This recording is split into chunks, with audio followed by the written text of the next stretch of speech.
It's going to be Okay. Got well. it now. We're off to the races. Hello there. My name is Dani Henderson. Welcome back to my beautiful full disclosure channel. Are you in for a treat today? My friend Malcolm Robinson is a phenomenal author. He's the founder of Strange Phenomena Investigations, which is the oldest paranormal and UFO investigation company in the whole of Great Britain. Yes, it is indeed. And welcome, sir. It's so lovely to meet you, Malcolm Robinson. It's a pleasure to be on your show, Danny, and I'm looking forward to talking a lot about the strange world of UFOs and the paranormal. So thanks for having me on. I'm so excited. I was telling you that I've done a lot of research since I came back to England from America. I run the biggest disclosure conference in the world, back in England now, looking and trying to find the best people in the whole of Britain. And I've joined so many UFO groups, and I cannot tell you when I actually presented actual video of the spacecraft that flew over my event in September in America, right? A whole fleet of spacecraft, and in England 1 month ago, Malcolm. You Yeah, can't believe how many people took a dump on it, ignored it, attacked it in those yeah, UFO groups. So they do not want full disclosure. And I've also come to learn, unfortunately, Malcolm, that there are people that, unless their name's on the tin, they want to be the godhead of disclosure. They yeah. want to be the one, and they are stopping and dampening and destroying, attacking, lying, and ruining disclosure. How dare they? What are your thoughts, sir? Yeah, I mean, I'm very annoyed and frustrated that any group, any individual would go to those lengths and saying, if disclosure is going to happen, it's going to happen through our society. I think that's disgraceful because disclosure is open to all. I mean, America, as you know, is slowly now admitting that there are vehicles in the sky that they cannot explain. NASA was looking into it, as we know. We've had the USS Theodore Roosevelt, the Nimitz. These are encounters by Navy pilots chasing Tic Tacs, Go Fast and Gimbal. Clearly, the cat is well and truly out of the bag now, Danny. America can't now say that nothing's happening in their skies. So I'm just hopeful that be it America, be it Britain, somebody releases something that we can safely say, wow, this is it. But for me personally, I think it's going to be a slow drip feed. We have to be very, very careful because a lot of what we're seeing in the skies, not only in the United States, is our own black budget technology. That's But right. I would not be in this subject. I would not be in this subject if I didn't honestly believe we're dealing with something non-human, something off-world, something that's always been with us through time immemorial. But the big, big question is, why? What is the agenda? And maybe we can talk about that as we go through today's show. Definitely. Well, let's go back to the beginning because as I bring you and introduce you to the beautiful audience, the global audience that come and they come to my conferences, they come to my channel here. Let us just dive into who is Malcolm Robinson. So take us back to where you were born, how you came to become so passionate and write many books and deliver many TV shows all over the world and name them all. The floor is yours, my love. There are too many. Well, I was born in a castle in Scotland, would you believe? Airthry Castle near Stirling. And as I grew up, I began to have this fascination for all things weird and wonderful. I started to watch shows coming from America, like The Outer Limits, The Twilight Zone. I started to watch movies like The Day the Earth Stood Still, The Silent Earth, and a lot of these movies. And this captivated me. Even at primary school, I read a school book about the man from Mars, about these two young boys skipping school, went into the woods and they saw this strange vehicle and they went on all these fantastic trips. So all these events in my early days of life really fueled that passion for the things that should not be there. But I have to be honest with your good self, Danny, and your lovely viewers and listeners. I was still skeptical. I honestly did not believe there were any validity to claims coming about ghosts and poltergeists. And it wasn't until 1979 that I decided to set up my own investigative group, which is Strange Phenomena Investigations. And the aims of SPI are basically to collect research and publish accounts relating to most aspects of strange phenomena, and to purposely endeavour to try and come up with some answers to account for what at present eludes us. I myself personally have had numerous strange experiences throughout my life, and we'd have to do about 6 shows to go through that, Danny. Maybe we'll come to some of these experiences as we go through today's show. But now, I'm a firm believer. Why? Why am I a firm believer? Because the evidence is so astronomical, so overwhelming. Yes, there's a lot of skepticism out there. Yes, a lot of these UFO sightings can be explained, but there's no smoke without fire. And I truly believe we're dealing with something off-world. And this disclosure that we spoke about at the start of the show, by God, I just hope we see something in my lifetime, in your lifetime, in the viewer's lifetime. We can only hope. But it's been a wonderful, wonderful journey. And it's a journey I'm still involved with as I go through life, yeah. Yeah, well, I know for a fact, not bragging or anything, that we are already inside of full disclosure. And you mentioned earlier, a lot of the craft that we see in the sky is not ET, it is not off-world, it is not alien, it is naval, it is, and the Navy have made so many craft, and people go, the Navy, don't you mean the military? I mean the Army? No, the Navy.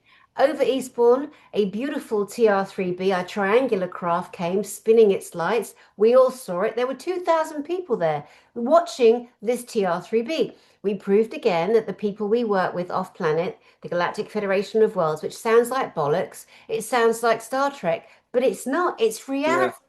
yeah, Because the planet has been so invaded by the people at the top, putting us in this disgusting system, enslaving us, making our lives miserable on every yeah, level. And the ETs are working with they're called the Earth Alliance, the good military, and they're all in tandem with each other now. And so it's too late, it's gone too far, and disclosure is opening. And now we're really seeing, Malcolm, the people who genuinely want disclosure for humanity, or the people that want it for themselves and for their yeah. own financial gain. And that's where we're at right now in the world. Yeah, I mean, I would have loved to have attended that event in Eastbourne because I lived just along the road. I lived in Hastings in East Sussex, and I lived there until 2021. I was 23 years living in England. I only came back to Scotland a few years ago, and I lived in Hastings. And SPI, our society, tried Stephen Greer's CE5 protocols for the very first time last Saturday at Bonnybridge, which is a UFO hotspot or a window area in Stirlingshire. Now, admittedly, nothing happened on that occasion, but you can't expect things to happen at the flick of a switch. So our intentions are that we'll continue to use the CE5 protocols at future skywatches across Scotland. And we've got one coming up fairly soon in Dechmont Woods, the scene of one of Scotland's biggest UFO encounters, which I'm happy to talk to you about. Go on then, Malcolm. You've teased us. Tell us about that then. Well, I mean, I dare say a lot of your viewers and listeners will have known about this case. It is a big, big case. But for those that don't, it all happened in 1979. Now, I was only 21 years of age, and I heard about it in the radio about this forestry worker who had countered this strange device in the woods. Now, Robert Taylor, who was 61 years of age at the time, he was employed by the Livingston Development Corporation. Livingston is a small town in central Scotland. Now, Danny, this man was a war hero. A war hero. He went over to France on D-Day 5, fought against the Nazi Germany, and he also helped to liberate Bergen-Belsen concentration camp. So when he settled back in Scotland, he had a number of jobs. He ended up in the forestry department at Dechmont Woods. And his job was to ensure that no cattle or sheep or anything moved into the forest, that the forest pathways were clear. A very mundane job. Somebody's got to do it. Like most people, Danny, he had no interest in UFOs. He had heard about it on the radio, he had saw the odd thing on the TV, but it wasn't a big part of his life. All that changed. All that changed on the morning of November the 9th, 1979. He went in his pickup truck, accompanied by his Irish red setter dog Lara, drove into the woods, parked the truck, got out the woods and started to walk down this forestry ride. Trees on the left, trees on the right, walking down, done it every day. Came upon a clearing. Oh my God, what the hell is that? He saw, hovering about 15 feet above the surface of the forest floor, this dome-shaped object with a flange going around its perimeter, cross-like projections sticking up from his flange, and his dog was barking furiously at this thing, and he's mesmerised by this. What am I looking at? And then it solidified. He could see it, he couldn't see it. And as if the whole subject couldn't have get any more bizarre, it did. For what resembled, Dani, two Second World War sea mines, those mines you got in the North Atlantic shipping lanes, you know, the spherical balls with the spikes sticking out, bobbing, resembling that, fell down from this object, impacted on the grass and started rolling across the grass towards him. They stopped and projected these rod-like projections to his very person, pulling him forcibly at the hips. And he says, Malcolm, I remember a horrible burning smell pervading the whole forest. And then like a swishing, a cane, as if you had a school cane, and you went, then he lost consciousness. When he regained consciousness, thank God this object, whatever it may have been, was gone. The smaller mine-like objects were gone. But what was left, Dani, was over 40 circular and triangular impressions in the grass, and also 2 track-like marks as well. He had a nasty graze on his forehead, he had a nasty graze on his chin, his clothes were all muddy, and his trousers were ripped. He went back to his truck to radio base for help, but he couldn't speak, he had lost his voice. He had a pounding headache. So he's managed to scramble back to his home, a little place called Deans, which is near Livingston. And when his wife saw him, she went, What's happened to you? Look at the state of you. What's happened to you? And he says, I've been attacked. You've been attacked by people, but by men? No, by a spaceship thing. And she said, oh, come in. There are no such things as a spaceship. Come on, come in the house. And then she thought to herself, Dani, wait a minute. I've been married to this man for over 40 years. He would never make up a story like this. Never. And then she phoned the doctor. A local doctor attended the family home, and he checked Bob's. His heart rate was kind of elevated. He saw the scar. He saw the marks on his head. And they then got to Bob's boss, Malcolm Drummond. So Malcolm Drummond and Robert Taylor went back to the forest, and Bob went, look, there's the marks in the grass. Now, what happened next, Dani, and I can only scratch the surface, way too much to tell you about this case. What happened next was the Police Scotland became involved. Why? Because it was an assault by person or persons unknown. The police fenced off the area. The chief forensic scientist, a guy called Lester Knibb, who I've interviewed, said, Malcolm, these trousers, and he showed me these ripped trousers, these trousers were ripped by a mechanical pulling up, a force pulling up. These trousers were not ripped by any forest debris or sharp stones or twigs. And to this day, this is one of Scotland's most incredible sightings, you know. And Robert Taylor, before he died, bless him, he says, Malcolm, how I wish you had been there, and how I wish my dog could speak. And over the years, there have been a number of people, speculating, well, could it have been this? Could it have been that?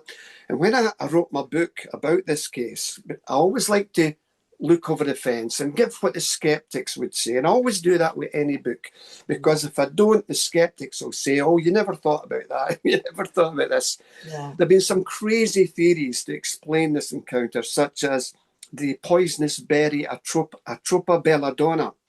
Now, if you take these berries in any any, if you take a lot of them, they can cause hallucinations and paralysis and sometimes even death.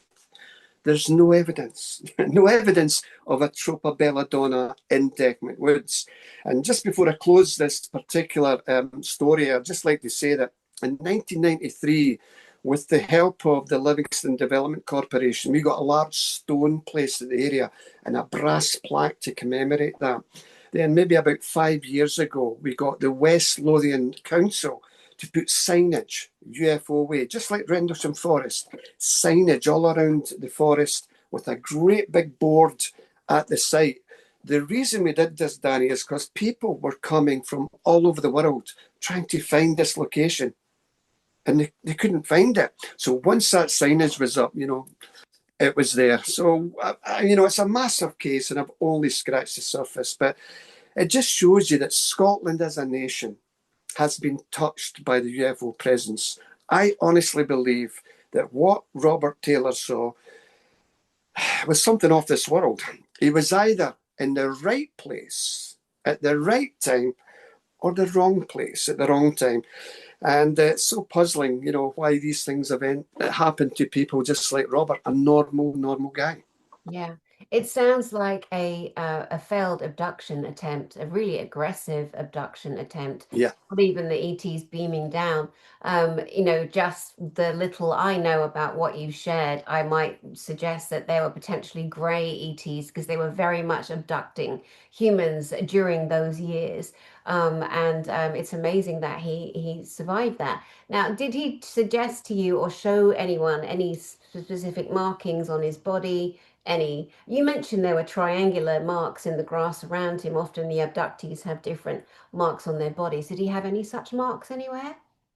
as we're led to believe there were no marks on Robert's person, although in another case I'll speak to you about shortly, the A70, there were scars on the witness's body.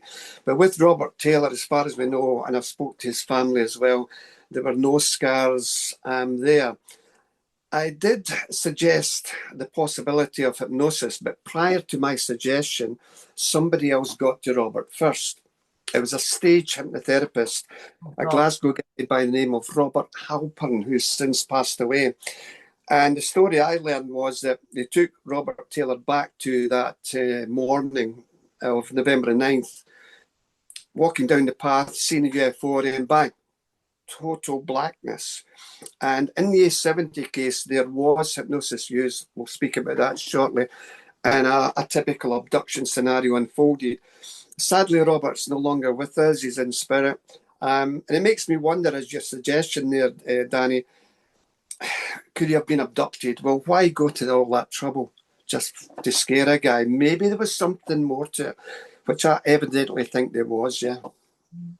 Yeah, I mean, like I say, the tell normally is a human that is abducted rarely comes back without bruises or some kind of Yeah, very true. fracture marks, something like that. But just, leaning in and looking through your eyes and just looking at that whole scenario, it does again sound like a failed attempt. But it's quite remarkable the marks on the grass. That's not so common.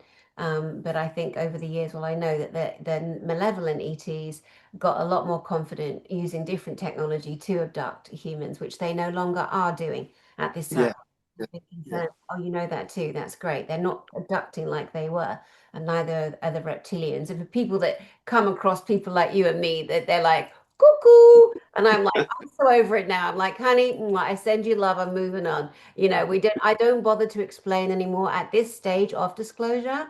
The way that yeah, the Cabal and the dark Illuminati system, etc., are all coming down. We're all finding our freedom. We're all raising in our hearts. Things are changing.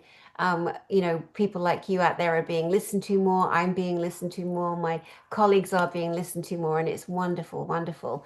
Let's go to the other story you just teased us with there. You're very good at that, Malcolm, you teaser. yeah. I mean, the next story is happened in 1992, and it's Scotland's first reported UFO abduction. Now, there may well be others, but you and I know that for every 5 people who come forward either with a UFO sighting or an abduction, only maybe 2 will want to say something. The other 3 will go, no, I saw it, but I don't want to come forward for fear of ridicule. So it makes me wonder how many more UFO cases are undiscovered because people are frightened to open that door and say, me too. And I think there's a lot more. With Gary and Colin, this story happened on an August evening in 1992. Again, these guys had no interest in UFOs, like Robert Taylor. They'd heard about it, they'd seen things in the television. And they were driving in their car from Edinburgh, the capital city of Scotland. And they were going to visit some friends in a wee village called Tarbrax to deliver a satellite system.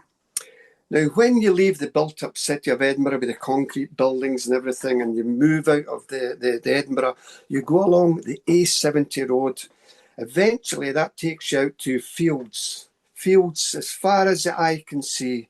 Farmers' fields, cows, sheep, a little reservoir, farmland. So they're driving down there, and as they're driving down there, they approached a blind bend in the road. And Colin, who was in the passenger seat, says to Gary, what the bloody hell's that? Now, about 40, 50 yards in front of the car, Danny, there was this two-tiered black-shaped object.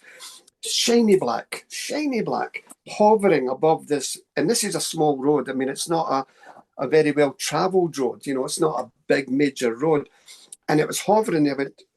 And they knew straight away, my God, this is not your conventional aircraft, your conventional helicopter. What the bloody hell is this? So rather than stop the car and go back, they decided, no, let's keep going. So again, I say this on all the shows that I talk about. If you can imagine this hand is a UFO, this hand is a car. As soon as the car was underneath this object emitted a heavy silver shimmering curtain of light, which descended from beneath this object and hit the car. And as soon as that effect hit the car, Danny, both men were enveloped in total and inky blackness. They couldn't see each other. They couldn't see the dashboard of the car. Are we dead? Is this what death feels like? And so basically, what happened was they couldn't understand where they were. Then, thank God, they regained their sight. The car was on the right-hand side of the road. They had to pull it back to the left-hand side, and they drove to their destination. Knocked on the occupant's door. No answer. Eventually, the lady of the house opened the window and went, what time do you call this? What do you mean? You're an hour and a half late. Now, Danny, the journey should only have taken about 30, 35 minutes. And they're an hour and a half over that time limit. So they proceeded to tell the occupants of the house about this strange object that they'd seen in the sky. Oh, they got laughed at.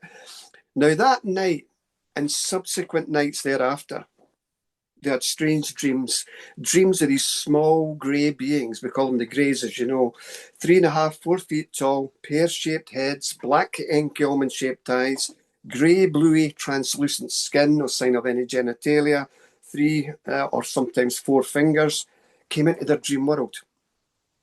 And then they found scars. We spoke about it a moment ago. Scars on their body that previously were not there.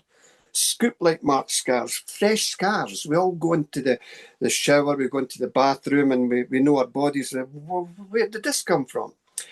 And then they had a terrible time at work because their workmates refused to believe them. They were the butt of a million jokes. Their wives, who you depend on, didn't believe them, thought it was crazy. So who do you tell this to, Gary says? He said, do you go to the police? Do you go to the Air Force? Do you go to the Ministry of Defence? What do you do? His course of action, Danny, was to go to the library in Edinburgh, and he picked up a book by Jenny Randalls, a wonderful lady who was proficient in the ufology at the time. At the back of Jenny's book was her address, and he phoned my phone number, and I asked Gary and Colin to visit me at my home. Big story this, I'll try and be brief.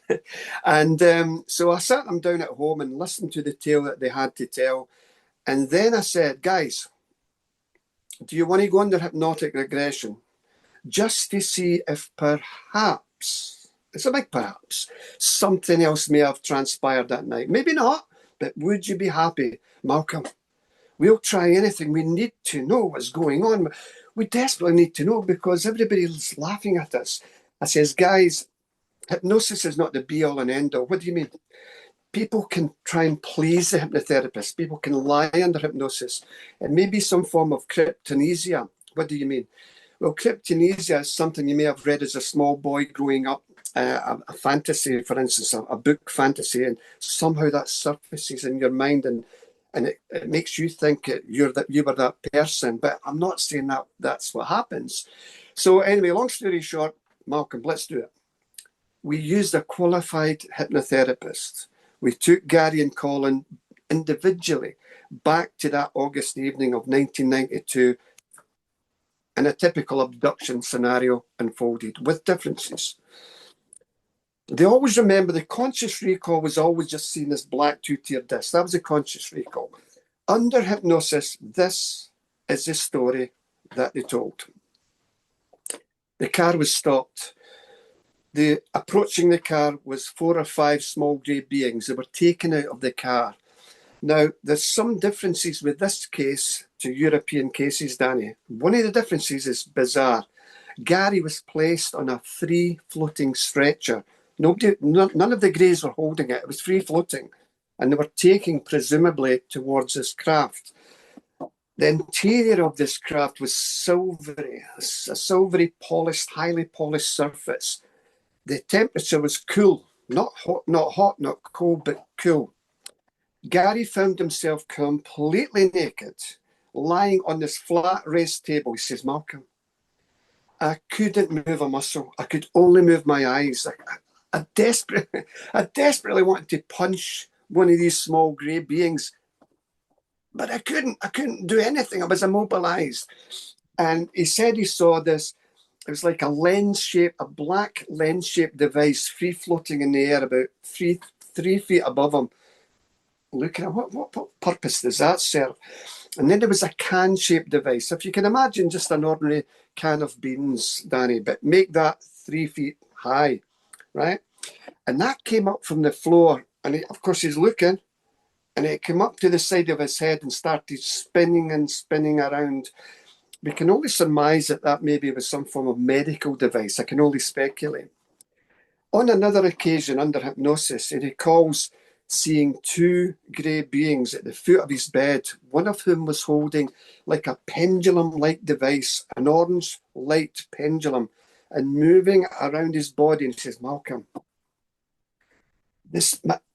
my stomach, insides of my stomach, it was like a hand was in there pulling all my entrails. He says the pain was terrible. And then he said, he started to talk about something else, and then he stopped. I says, continue, Gary, please. No. Gary, please continue. You'll laugh at me. I says, Gary, I've heard a lot of stuff. I won't laugh. Okay.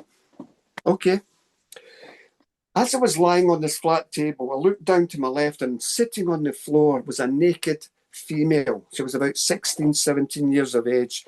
And she had her knees up under her chin, and she had her arms around her knees, and she had shaggy, permed, loose hair. She slowly turned round and looked at me, and she had tears running down her face. And he said, Malcolm, I'll never forget the sadness, the forlorn, the despair in that young lady's face. I'll never forget it the day I die. Colin was not in that room, his partner in that car. He found himself initially in a kind of curved chair. Then he found himself, if you can imagine a man's cigar case, they're only about that size, aren't they? But if you can imagine it standing vertically, and it's about 8 feet tall, glass or perspex. Colin was inside that on a chair with his arms strapped with some kind of strap, and he was naked as well. And again, he couldn't move his body, only his eyes. And he says, Malcolm, to my left and to my right, I could see other females and males, young and old, completely naked. And there was some form of mist traipsing around and weaving in and out of these containers. And it was absolutely bizarre. And then on another occasion, he saw, this is Gary now, Gary saw this alien, this grey alien, moving up from the floor, coming out of a pool of liquid gel. And I says, Gary, in the drawings, I says, Gary, in the drawing you've done for me, it looks like ribs. Is it ribs on that grey? No, I don't think it's ribs. I think it's maybe heavy folds of skin, which was interesting. Now, I mentioned differences, Danny. Some of these greys had green, blue, and black perforations under their eyes, under their black eyes, just like a fish's gills on its side, perforated. Not lines, but perforations. Bizarre. And some of these greys did not have the pear-shaped head. Some of them had like a tiny heart-shaped head, like an indentation. Now, I mentioned that Gary's wife didn't believe her husband until one night she phoned me and she says, Malcolm, yes, I want to tell you what happened last night. Okay, please do. I was reading a book in bed. Gary was sleeping. My husband, Gary, was sleeping, definitely sleeping beside me, reading a book. Closed the book, put the book on the bedside table, and within about 30 seconds, Danny, she said to me over the phone, my ankles, Malcolm, got grabbed by small childlike hands, and I was pulled forcibly down the bed, whereas my head was on the pillow. It's now halfway down the bed, and I looked up and I saw 3 small grey beings who released my ankles with shock and went through this wall. The wall was rippling like that. She says, I am so sorry. I firmly believe my husband now. I'm so sorry, Malcolm, for not believing him. And there's so much about this case. I'll give you a couple of quick for instances. Years later, when I spoke to Gary, I says, Gary, how are things? Anything else happened? He says, well, you're not going to believe this. I says, tell me. Come on, tell me. You won't believe me. I says, tell me. This is what Gary said. Good 4, 5, 6 years later, Danny. He woke up and I said, are you sure you woke up? You were not dreaming. Malcolm, I wasn't dreaming. One of these wee grey guys standing at the foot of the bed looking at me. And Gary said to me, he says, Malcolm, I said to myself, I've got you now. And he jumped out his bed, ran towards this little being, this little grey, and punched him. Woof.